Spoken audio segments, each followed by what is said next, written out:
This DVD is to show you how to install our interlocking river rock and square tapered columns. This particular home has 4 posts that we're going to be covering, and it's also got a deck as opposed to a concrete slab. Either way, it doesn't really matter. It just changes your installation procedure a little bit.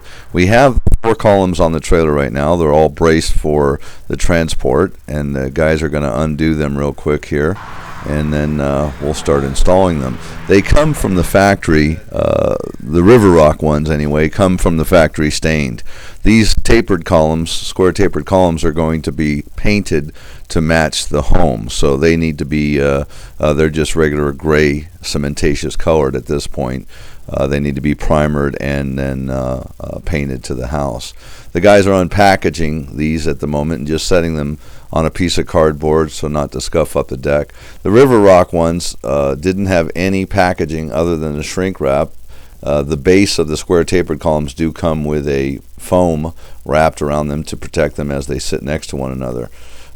These are factory installed to where there's a big gap, about 3/4 of an inch. This, you want to unscrew the 3 screws on each side, and then when the unit goes back together, it's tight, and that gives you an ability to drill a new pilot hole, so you're not going through this hole that we've used for shipping purposes. But anyway, disregard these screws. These are not but brass screws. They're not designed for the exterior use. We've just used them for shipping purposes.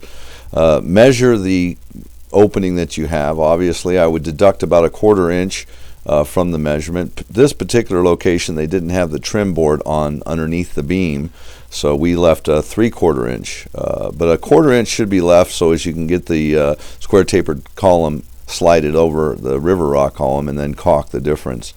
They're taking the measurement on each side, on each corner of each side, so you're going to have 8 marks, 2 on each face, and that, in this particular case, our column is 9 foot when installed, but this particular porch was installed at an 8-foot opening, so we're just cutting it. Now, this is the neat thing about the River Rock. It's your adjustment. In any case that you ever are going to find an installation, you're rarely going to find each post being perfectly the same measurement. Well, you can cut these River Rock columns. They're using a laser at this point to go between the 2 marks on each side, and the laser goes between them and gives you a straight line. It's physically impossible to get a good line, straight line, with a chalk box. You're not going to get the line into the rock, and the rock can make the line, when it's snapped, go to the left or the right. The laser gets in all that undulation and makes for a perfect line every time. Take a Sharpie pen and mark it, and you're ready to cut. Now they're going to take the half column and put it on 2 2x4s, as you can see on the sawhorses. We'll cut this right there in place. Now notice that blade is a regular carbide blade. It's a wood cutting blade. This is a cement product that you're cutting, but it is not going to dull your wood type of blades or tools. It is a composite material. Now, the worm drive saw, to me, is my favorite way. My 2 sons that were with me in the installation prefer the use of a grinder, which is a masonry blade, as you'll see here. But it doesn't have the depth penetration. In fact, after Skylar cuts this first across and down the sides, you're going to see him then follow up with the skill saw to penetrate the depth. Another way of doing it, if you don't have a worm drive saw, is to take and turn the unit over and cut it from the other side. You'll obviously get the valley once it's turned over. But cutting a straight line is kind of a nice thing, so that the River Rock column will sit nicely onto the deck itself, whether it be concrete, brick, or a wood deck like we're doing in this installation. All right, so they've cut the first, or he's cutting the first column. So obviously the first step is to measure, cut all your columns to where they're going to be the same height. Now they're taking a toe strap or a tie down strap and just cinching together the actual 2 halves to get them to be in a position where you can screw them. Now, I wouldn't snug them up tight. You want about a good 1/8 to a 3/16 of a gap, so that you could either get your caulking, or if they're going to be a permanent installation, you can grout them with our texture mix. This particular location is a model home center. It is inevitable that this model home will be either sold or changed out for another one. So this needs to be removable for future and reinstalled at another location. So in this particular application, we're using a caulking to mend the seam area as opposed to a texture mix, which would still, either case, your structure is being held together by these screws. As you can see, they've pre-drilled a pilot hole through the countersink hole that's factory made in the mold. You can see that hole now, and now he's screwing into that. Now that's obviously been pre-drilled because behind that is a flange that's made out of the same material, and it allows you to cinch the two pieces together. That's really what's holding this together.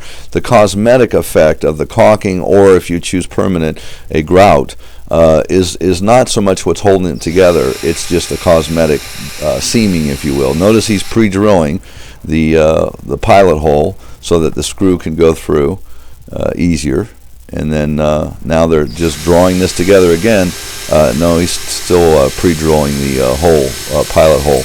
But when he does draw this together with the screw, you're not trying to drive that screw home, because you can drive it through this material. We usually set the adjustable clutch on this at about 14, and that stops you from driving in too much. But notice on this bottom shot here, you'll see the panel on the right suck up out towards the left, or vice versa, the left one's going in, but you're drawing them just perfectly together. Notice the crack there that's between there, the joint, it's about 3/16 of an inch. This leaves you ability to get caulking or grout into the in between the two units. Now that one's done. It is not centered yet. They're just screwing the 4 columns together to begin with. After they're done screwing the 2 halves together on all 4 units, then they will go to the 2 outside columns, and they will center them perfectly on that post. From there, they'll take a line, and then the other 2 in the center will be then lined to match the parallel there. Again, all the holes that you need are countersunk, with the exception of the 2 screws at the bottom that you're going to see them do once we start to lock these down to the deck. We are choosing to use a plastic lumber, if you will. It's like a deck product.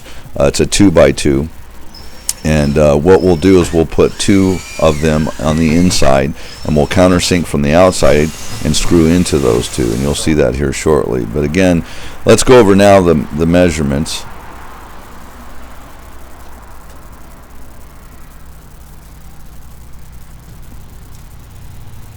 I think what I'm going to do is you'll hear me speaking on the actual tape, so I'm just going to hold back for a second here.